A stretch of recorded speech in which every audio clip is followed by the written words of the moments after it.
is a special presentation of HBO Sports.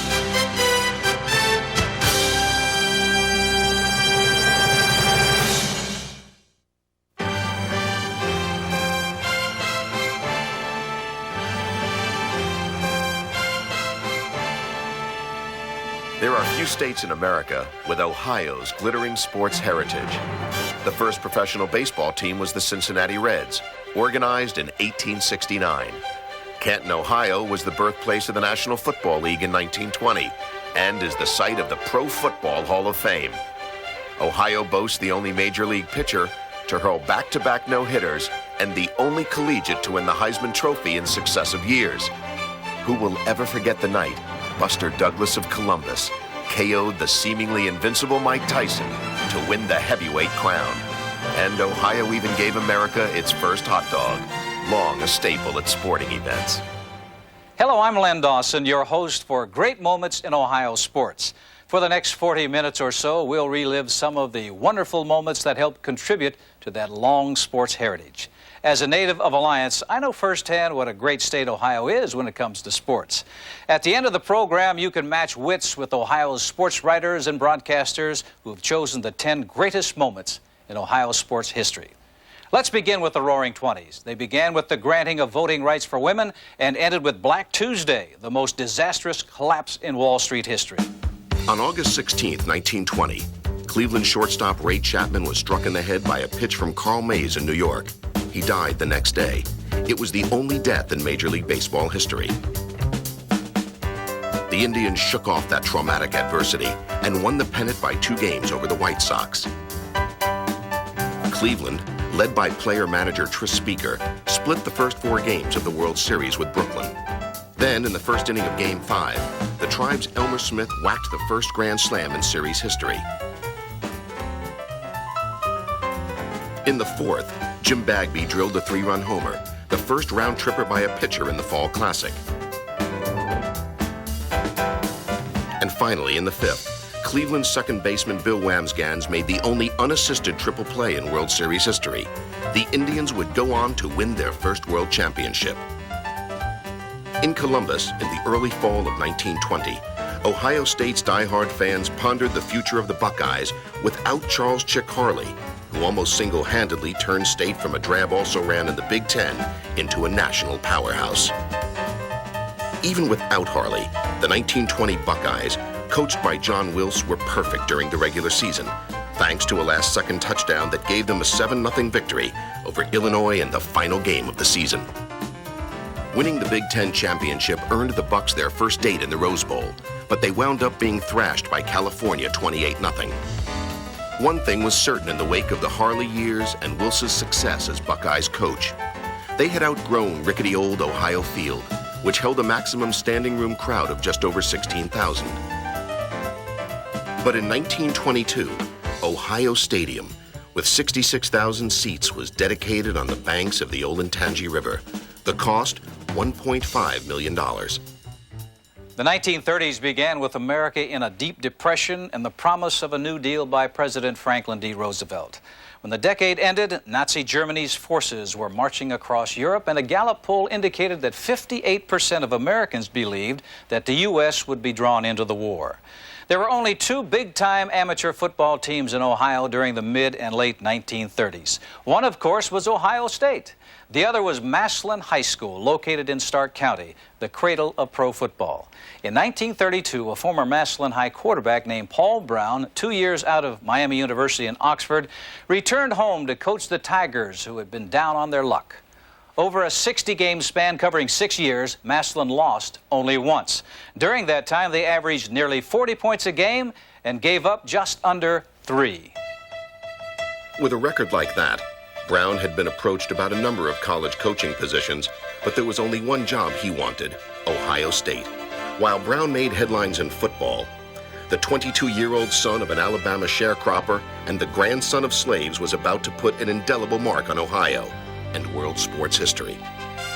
His name was Jesse Owens. His family moved to Cleveland when he was 9.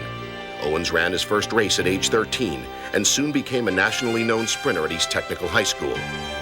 He went on to Ohio State University And as a sophomore in 1935, he did the impossible. In a 45-minute span, he shattered 5 world records and tied another at the Big Ten Championships, all while suffering from severe back pain. The next year, Owens took the world by storm, winning 4 gold medals in the 1936 Berlin Summer Olympics. He won the 100 and 200-meter dashes, the broad jump, and led off for the victorious 400-meter relay team, which set a new world record.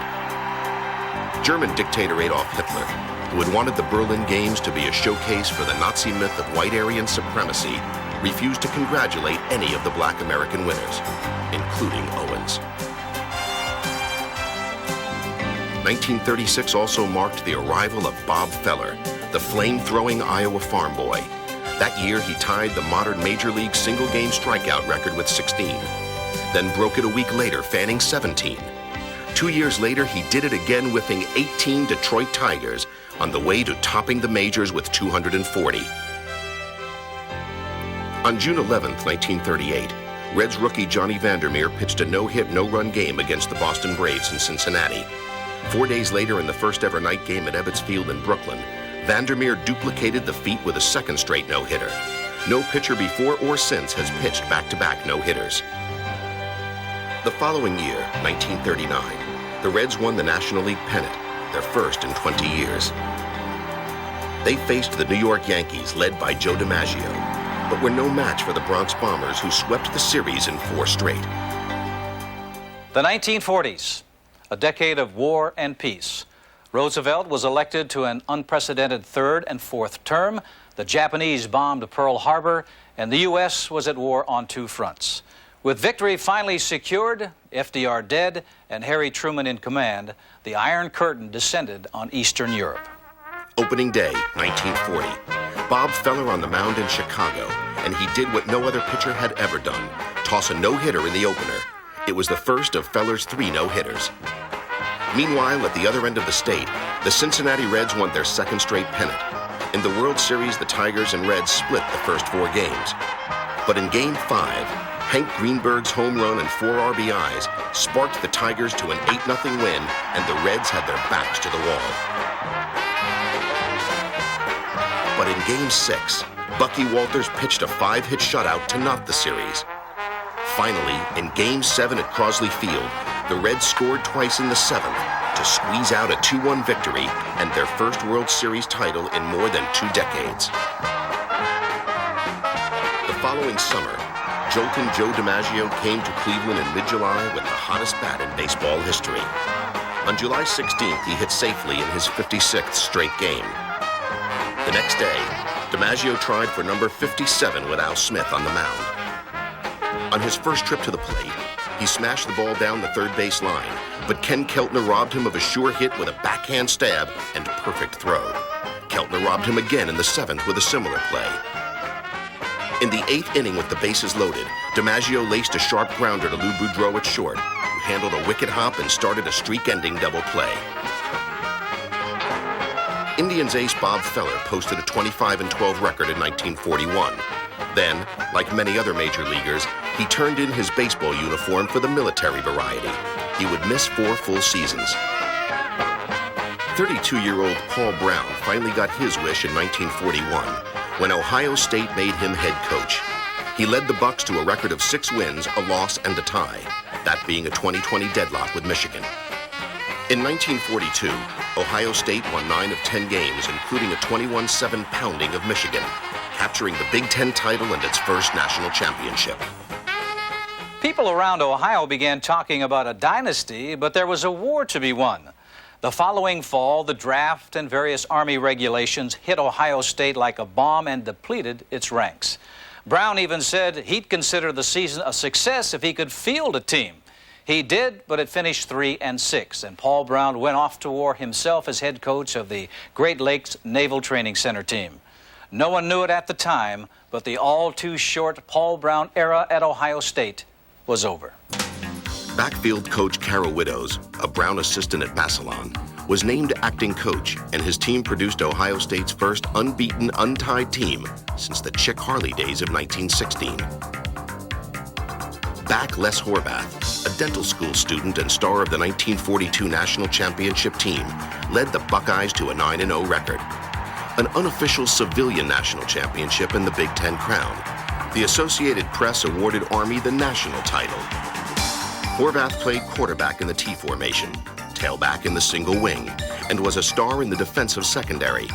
His all-around performance earned him the Heisman Trophy as the nation's top college player, the first ever by an Ohio State Gritter. By mid-August of 1945, World War II was history, and Americans began returning to civilian life. Paul Brown decided he would not return to Columbus. Instead, he accepted an offer to coach a brand new team in a brand new league, the All-America Conference.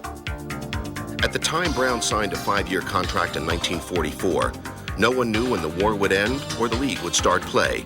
But Brown was busy lining up players for the team that would become known as the Cleveland Browns. One of those players was Otto Graham, to whom Brown promised $250 a month until the end of the war. Cleveland already had a professional football team, the Rams. In 1945, they hosted the Washington Redskins in the NFL championship game at Municipal Stadium. Led by Bob Waterfield's 2 touchdown passes, the Rams won 15-14. But the Rams were having financial problems, and a month later, in January of 1946, they moved to Los Angeles. That cleared the way for the Browns, who were just too good for the All-America Conference. Before the AAC merged with the NFL in 1950, the Browns ran up a record of 52, 4, and 3, winning all 4 championships. But nothing generated more excitement in the 40s than the 1948 Cleveland Indians, which had been purchased in 1946 by Bill Veeck, an entrepreneur and showman extraordinaire. The Indians and Boston Red Sox finished the regular season with identical 96 and 58 records. It was playoff time in Boston, 1 game for a trip to the World Series. Rookie Gene Bearden, a 20-game winner, pitched a 5-hitter to lead the Tribe to an 8-3 victory. Bearden had only 1 day's rest. In the World Series, Cleveland defeated another Boston team, the Braves, and won its first world title in 28 years. 1948 also produced great moments for Ohioans in the first post-war Olympic Games in London, England. Harrison Dillard of Baldwin Wallace College, the world's top hurdler, did not qualify for that event in the Olympics, but in a remarkable performance, Dillard took the gold in the 100-meter dash in a photo finish with teammate H.W. Newell. His time was 10.3 seconds. Ohio State's Mal Whitfield also won gold in London, coming from behind to win the 800 meters with a new Olympic record time of 1:49.02. And finally, a memorable decade of sports in the 40s ended as Ohio State shared the Big Ten football crown with Michigan. The Rose Bowl bid went to the Buckeyes because the Wolverines had been to Pasadena more recently. On the first day of the new decade, Jimmy Hague kicked a 17-yard field goal with less than 2 minutes remaining to give the Buckeyes a 17-14 win over California. The 1950s began with another war, this one in South Korea. Dwight Eisenhower was elected president, and the U.S. Supreme Court struck down the concept of separate but equal under which public schools were segregated. The massive interstate highway system was planned. The Barbie doll was introduced, and it was the decade of the New York Yankees, who won 8 pennants and 6 world championships under Casey Stengel.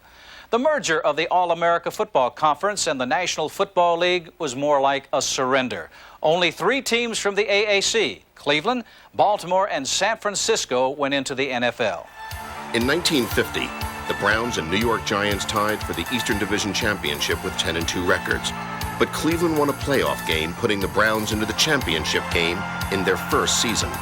Their opponent, the same Los Angeles Rams who had played for the same championship as the Cleveland Rams only 5 years earlier. With 28 seconds left, Lou Groza's field goal gave Cleveland a 30-28 victory. Paul Brown's team won the NFL championship in its first season and started a 6-year string of appearances in the NFL title game. In 1954, the Browns faced the Lions, and Cleveland turned 6 interceptions and 3 fumbles into a 56-10 rout. Paul Brown called it his greatest club. The following year, Otto Graham came out of a brief retirement, and led the Browns to their 6th straight championship game. In his finale, Cleveland ran Los Angeles 38-14, giving the Browns back-to-back titles. Graham then retired for good. In a 10-year career, he led his team to the championship game each season, a feat unmatched by any other quarterback. On January 24, 1950, Cleveland's Joey Maxim won the World Light Heavyweight Boxing title, battering Freddie Mills into submission in round 10. He'd remained champion for nearly 3 years. From 1951 through 53, the Indians under Al Lopez wound up second in the American League pennant race. But in 1954, the Tribe finally put it all together, winning a record 111 games to dethrone the Yankees after 5 years at the top. In the World Series, Cleveland faced the New York Giants. In Game 1 at the Polo Grounds, the Indians had a chance to take the lead. The powerful Vic Wirtz drove the ball into the deepest part of center field, but Willie Mays caught up to the drive, 460 feet from home plate. The Giants swept the series in 4 straight. The 50s also saw Ohio State continue its dominance of collegiate swimming. The Buckeyes won the national title 5 times during the decade. 2 of OSU's swimmers, Ford Kono and Yoshi Oyakawa, won gold medals in the 1952 Helsinki Olympics. Harrison Dillard was back in the 52 Olympics, and this time he won his specialty, the 110-meter high hurdles. Dillard and teammate Jack Davis were both clocked in 13.7 seconds, but in another photo finish, Dillard was awarded the gold. He won another gold as a member of the 4x100 relay team. Mal Whitfield, the former Ohio State star, repeated as the gold medalist in the 800-meter run and captured another gold as a member of the 4x400 relay team. Another Ohio State performer, Glenn Davis of Barberton, won 2 gold medals in the 1956 Melbourne Olympics. He smashed the Olympic record by 7 seconds to lead a USA sweep in the 400-meter hurdles and grabbed another gold with the 4x400 relay team that also set a new Olympic record. Another hero in 1956 Olympic competition was Hayes Allen Jenkins of Akron, who capped a tremendous figure skating career with a gold medal in the Winter Games just 1 month before his 23rd birthday.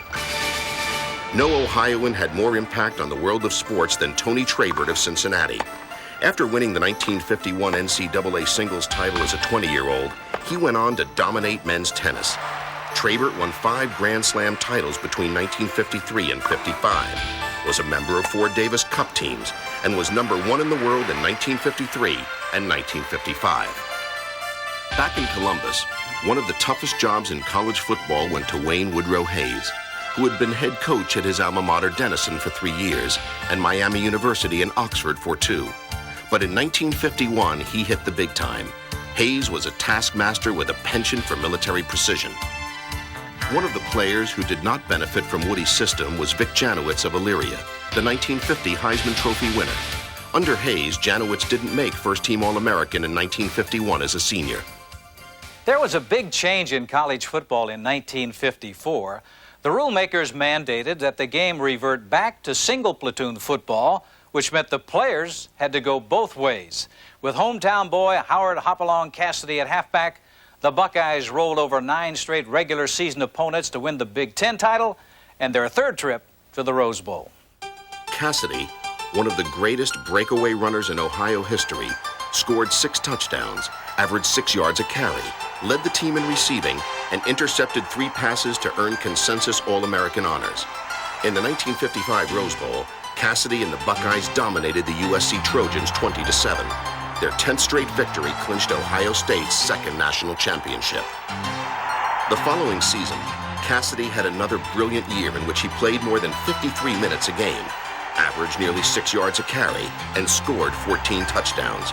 The Downtown Athletic Club awarded him the Heisman, OSU's 2nd in 6 years.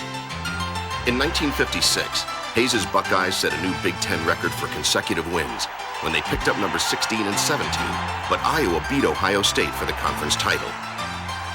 In 1957, OSU was named national champion by UPI, and Hayes won College Coach of the Year honors, but it was Woody's last hurrah of the 50s. The Cleveland Browns had a strange thing happen to them in 1956, their first losing season.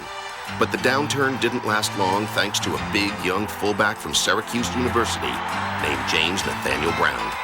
To keep Jim Brown from signing with the Canadian Football League, Paul Brown offered him the highest amount the club had ever paid a rookie, $12,000 a year, plus a $3,000 bonus. In the 9th game of the 1957 season against the LA Rams, the 220-pound fullback turned in the greatest running exhibition in league history, with 31 carries for 237 yards and 4 touchdowns. Brown led the league in rushing and was voted Rookie of the Year. With a year of experience under his belt, Jim Brown was even better in 1958. In 12 games, he ran for 1,527 yards and scored 18 touchdowns, a new NFL record. His performance helped Cleveland to a regular season tie with the New York Giants at season's end. The Browns visited Yankee Stadium for a playoff with the Giants, but New York held pro football's best runner to just 18 yards and won the game 10-0. After the near miss in '58, the Browns settled into the uncommon role of also-rans. About the only thing their fans had to cheer about was Jim Brown. The 1960s. John F. Kennedy was elected president and assassinated 3 years later. 2 Ohio astronauts made history. John Glenn became the first American to orbit the Earth, and Neil Armstrong the first to walk on the moon. Both Bobby Kennedy and Martin Luther King were murdered in 1968, and America elected 2 more presidents, Lyndon Johnson and Richard Nixon. In 1960, the biggest story of the new decade was played out in the Cow Palace in San Francisco, site of the NCAA basketball championship.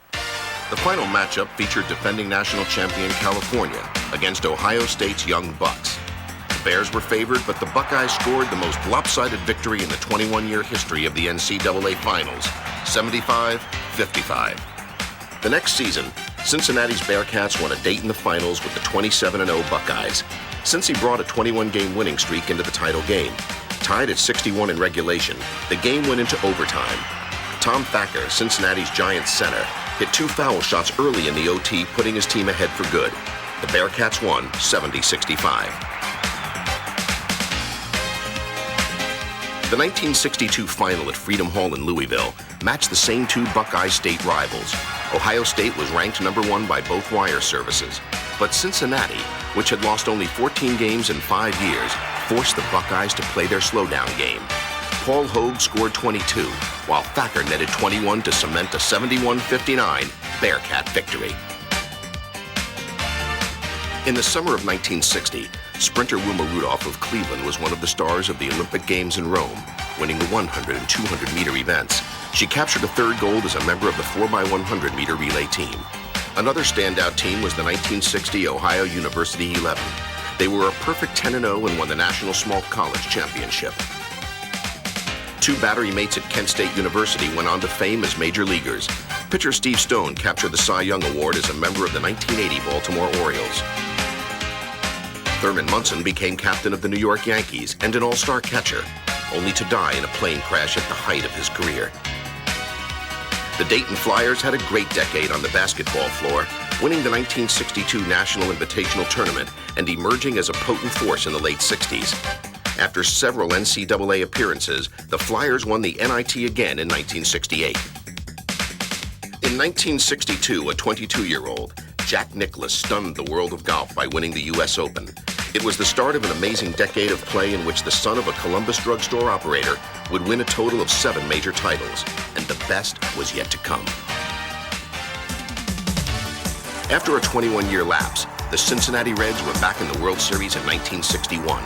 They had an outstanding lineup featuring future Hall of Famer Frank Robinson, but their World Series opponent had Mickey Mantle and Roger Maris, who had broken Babe Ruth's home run record with 61.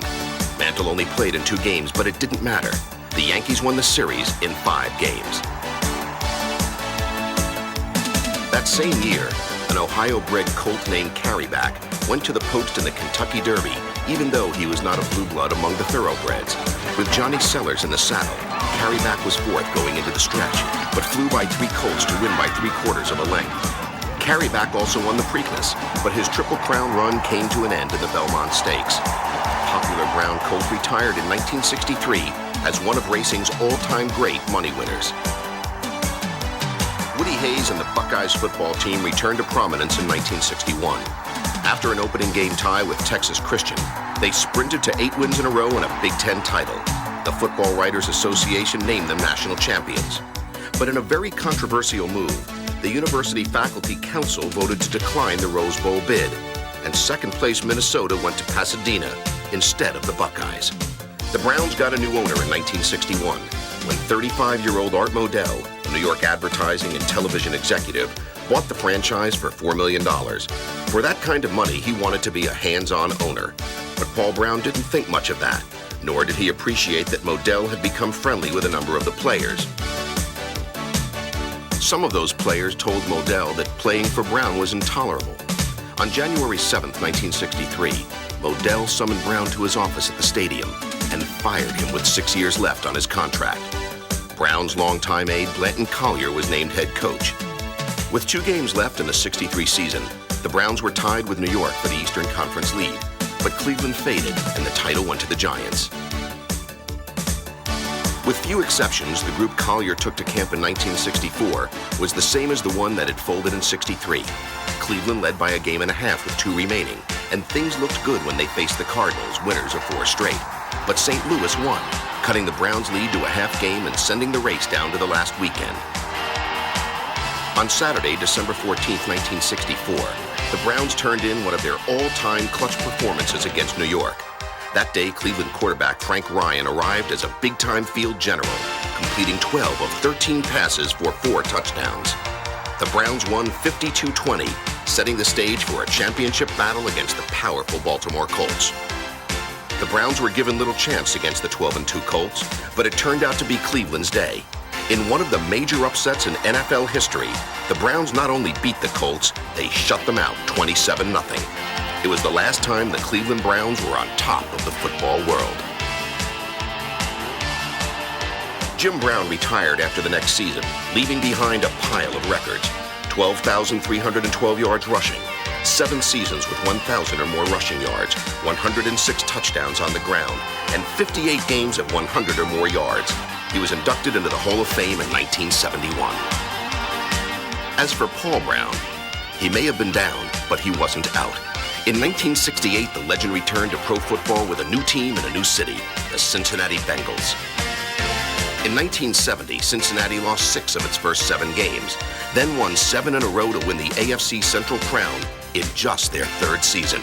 No other expansion team did so well as quickly as the '70 Bengals.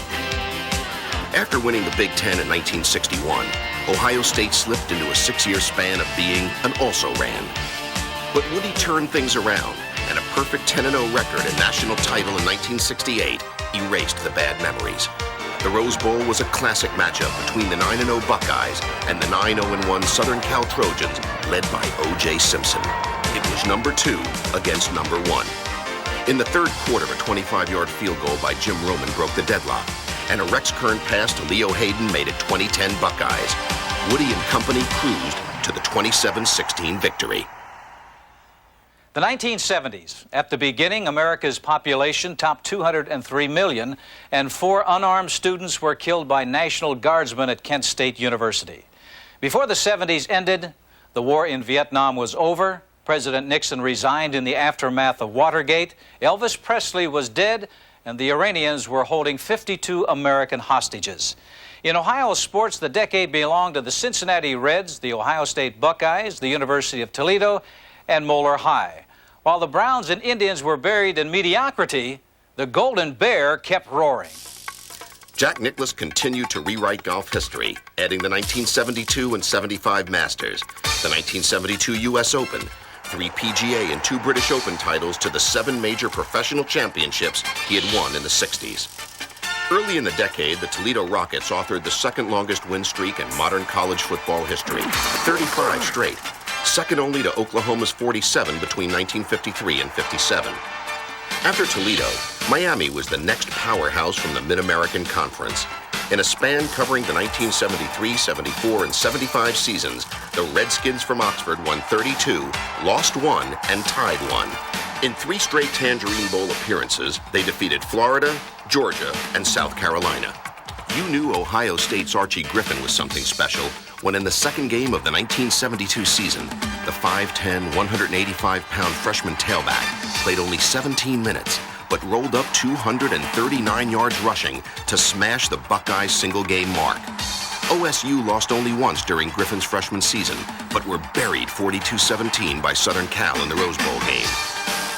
A year later, the Bucks returned the favor, devastating the Trojans 42-21 in a return engagement at Pasadena.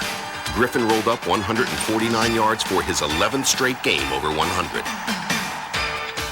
In Griffin's junior year, 1974, he led the nation in rushing with 1,620 yards, extended his 100 yards a game streak, and scored 12 touchdowns to win Ohio State's 4th Heisman Trophy. The Michigan-Ohio State game in 1975, as usual, had the Big Ten championship riding on the outcome. State had a 9-game winning streak. Griffin had a 31-game string of 100-yard games, and the teams were tied. Michigan held Archie to 46 yards, but the Buckeyes won 12-10. UCLA beat the Bucks in the Rose Bowl, but Griffin won a 2nd consecutive Heisman Trophy to stand alone in college football history. A coaching legend hung up his cleats in 1975. In 25 years of pro football, Paul Brown, who long before had been named to the Hall of Fame, amassed 361 victories and won nearly 73% of his games. In baseball, some bigger-than-life characters like Johnny Bench, Joe Morgan, Tony Perez, and Pete Rose became legends in their own right as the Cincinnati Reds took center stage in the major leagues. From 1970 through 79, the Reds won more games and more titles than any other team. They captured 6 NL West titles and 4 pennants. In 1970, the year they left Old Crosley Field and moved to Riverfront Stadium, the Reds won 102 games and the pennant, but lost to Baltimore in the World Series. 2 years later, they fell to the powerful Oakland A's in the Fall Classic. But catcher Johnny Bench was MVP of the National League in 1970 and 72. In 1973, Pete Rose was MVP and led the league in batting for the 3rd time as the Reds won the Western Division, but they lost to the New York Mets in the playoffs. Finally, in 1975 and 76, the Big Red Machine put it all together. In those 2 seasons, Joe Morgan became only the 2nd National Leaguer to win the MVP in consecutive years. In 75, Sparky Anderson's team won 108 games, swept Pittsburgh in the championship series, and faced the Boston Red Sox in the World Series. In one of the greatest fall classics ever played, the Reds won it in 7 games, their first world title since 1940. It was much easier in the 76 series as the Reds swept the Yankees in 4 straight. No one was prouder of their effort than the skipper. I think they showed what real professionalism was. I mean, here you had people that were so talented, probably the best at their position in a lot of cases, and yet they didn't act that way. They didn't treat things that way. They treated baseball the way baseball was supposed to be treated. They understood the game, they knew how to play the game, and they were very professional on and off the field. The Cleveland Indians didn't make much history on the field, but made plenty off of it in 1975, when Frank Robinson was named the first black manager in Major League history. Former Reds teammate Vada Pinson talked about the impact of Robinson's breakthrough. For black people, or any minority, and we know he could do the job, but it's just one of those things that they kept saying the first, you know. It's tough when you're talking about pigmentation. It's gonna be a problem, you know, I'm gonna get fired because I'm black or white or whatever. It shouldn't be that way. It's the knowledge, and he had the knowledge, but I'll be very honest, he didn't have too much of a team. For sheer excitement in the 1970s, nothing topped the miracle at Richfield, the saga of the young Cleveland Cavaliers. After 5 years as the NBA's laughingstock, the 1976 team not only made the playoffs for the first time, they captured the Central Division title. Then they beat the Washington Bullets in the first round of the playoffs before losing in the second round to the eventual champs, the Boston Celtics, who won their 2nd championship in 3 years. Another of the big sports stories of the 1970s began in 1969 and continued through 1980. It was the Cincinnati Moeller story. In that 12-year span under coach Jerry Faust, Moeller lost only 7 games. 5 of Faust's last 6 teams were undefeated and won the Ohio AAA championship. 4 were awarded the mythical National High School Championship. And finally, no story in the decade had more drama and human interest than Dave Waddle's odyssey in the 1972 Munich Olympics. A little-known runner wearing a cap, the product of Bowling Green, became famous overnight. Taking advantage of a slow pace, he surged from last place in the final 200 meters to win a gold medal in a photo finish of the 800 meters. The 1980s, Ronald Reagan won 2 presidential elections by landslides, the first over Jimmy Carter. Iran released the hostages. The Space Shuttle Challenger exploded, killing 7 astronauts. And the Iron Curtain began crumbling. There were many great moments, but no truly dominant teams. If one team came close, it was the Cincinnati Bengals, who made it to the Super Bowl twice in the decade. Super Bowl 16 started out as a rout for Joe Montana and the San Francisco 49ers. But the Bengals fought back, getting to within 6 points. But Montana and company held on for a 26-14 win. The same teams met again in Super Bowl 23. But with 34 seconds left, Montana iced the Bengals with a 10-yard scoring pass to John Taylor for a 2016 victory. As for that football squad from Columbus, they shared the 1981 Big Ten crown with Iowa, then beat Navy in the Liberty Bowl 31-28. The Buckeyes were outright Big Ten champs in 1984, but lost to USC in the Rose Bowl 2017. In 1986, Ohio State lost a hard-fought 26-24 decision to Michigan, forcing the Bucks to share the Big Ten crown. They went on to beat Texas A&M in the Cotton Bowl 28-12. On March 12, 1987, all of Ohio mourned as Woody Hayes passed away. I loved Woody. I loved him. I played for him for 2 years and hated him because he was the meanest, nastiest, toughest coach I ever saw. I coached with him for 6 years and he was exasperating. The demands that he made on the guys that worked for him and so forth were immense. I competed against him for 10 years. An intense rivalry. At that time, our relationship was probably not more than a few sentences a year, and most of the time just prior to the game. 9 months later, Earl Bruce, Woody's successor, was fired by OSU President Edward Jennings just 6 days before the Michigan game. In Bruce's final game, he led the Buckeyes to a 23-20 victory over the Wolverines. Bruce was then replaced by John Cooper, who became State's 21st head football coach. The Cleveland Browns had an up-and-down decade. They started on an upbeat note in 1980, winning the AFC Central with an 11-5 mark. But by 1989, they were 3-time losers in the AFC title game, and each loss was to Denver. In NCAA Division III football, the 1980s belonged in part to the Dayton Flyers. They opened the decade with a 63-0 triumph over Ithaca for the championship, then lost title games in 1981 and 87, before recapturing the crown with a 17-7 victory over Union in 1989. But football was only part of the Ohio sports story in the 1980s. On May 8, 1982, Ray Boom Boom Mancini of Youngstown captured the World Lightweight Boxing Championship, demolishing Art Frias in Las Vegas in 2 minutes and 54 seconds. Then, in a title defense, Mancini KO'd Korean Duk-Koo Kim in 14 rounds. Kim never regained consciousness and later died. Mancini held the title until June of 1984, when he lost to Livingstone Bramble. That same year, Bowling Green State University reached the pinnacle of success in college hockey, winning the Division I championship. In Lake Placid, New York, Gino Cavallini scored a goal at 7-11 of the fourth overtime, giving the Falcons the title over Minnesota Duluth in the longest NCAA tournament game in history. On September 11, 1985, Pete Rose of the Reds put to rest one of baseball's most enduring records, Ty Cobb's mark for number of hits, which stood for nearly 60 years. Rose slashed a line single for hit number 4,192 of his 23-year career. Rose was eventually banished from baseball for life for gambling, and was later imprisoned for tax evasion. His exclusion from the game put a hold on his trip to Cooperstown.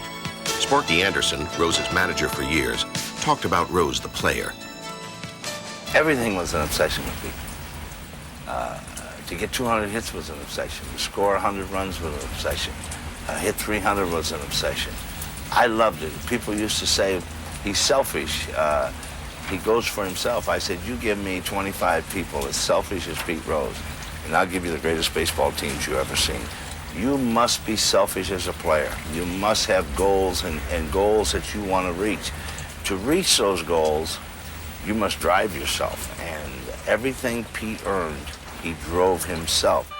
Another sports legend proved that age isn't necessarily the determining factor in the quest for victory. In 1986, at the age of 46, Jack Nicklaus won his 6th Masters title. It gave the Golden Bear the seemingly insurmountable total of 18 majors in his spectacular career. And speaking of spectacular runs, from 1980 through 1991, the Kenyan College Lords won 12 consecutive NCAA Division III men's swimming championships. What's more, Coach Jim Steen also tutors the Lady Lords, who have won 8 Division III women's crowns. The men's team has captured 38 straight conference titles, and the women have won 15 straight. Finally, the 1980s came to a close with Cleveland St. Ignatius High School capturing USA Today's National High School Football Championship. They followed in the footsteps of such great Ohio powers as Cincinnati Moeller and Massillon. The 1990s are just beginning, and Ohio already has its first great moments. As far as surprises go, the Cincinnati Reds' sweep over the Oakland A's in the 1990 World Series is right up there. Another huge surprise came in boxing when Buster Douglas of Columbus shocked the world in early 1990, knocking out undefeated heavyweight champ Mike Tyson in Tokyo, Japan. Before the year was out, Buster was on his back at the hands of Evander Holyfield, the new champ. In 1991, Cleveland, Cincinnati, and the rest of the football world mourned the death of Paul Brown. He was a giant of the game who successfully coached at every level in his home state. There you have them, the great moments in Ohio's sports history. But which moments were the greatest and which achievement was the best? We asked Ohio's sports writers and broadcasters to answer those questions. Let's see how they compare with your choices. Number 10, the Ohio State Buckeyes surprised the basketball world and win the NCAA basketball championship in 1960.